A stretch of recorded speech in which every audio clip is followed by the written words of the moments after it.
Hello and welcome to the unboxing of the CP Plus Full HD Infrared Dome camera.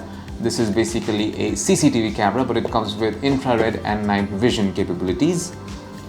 Over here we have some information. There's higher resolution for superior image quality, plug and play HD camera, supports all popular HD format like HDCVI, HDTVI, HDCVBS, no latency, real-time preview, OSD menu support for customized settings, crystal infrared LEDs for clearer night vision.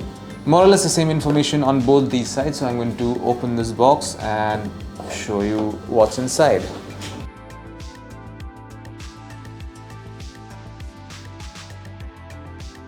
There we are. This is what you get inside this box. I'll remove this packet. Okay. This is silica gel. I will remove this here. So there is a packet of screws and wall mounts, screw mounts basically. This is important. This will be important. It will come in really handy when you want to mount it to a ceiling or any wall.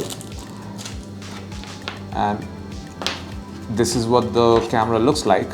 This is a dome-shaped camera, so right now it's locked. I need to connect it to a power source to show you what it actually looks like, but I can't do it right now. See, this is the power outlet for this particular camera. There you can see the two of them, audio and video. As you can see, the camera can swivel this way, which is basically the, this is the Z-axis and the Y-axis in clockwise and anti-clockwise fashion. But I can't show you the swivel because I have to connect it to a power source, which I unfortunately don't have. But basically, this is what you find inside the box containing the CP Plus Full HD Infrared Dome camera. Thank you for watching.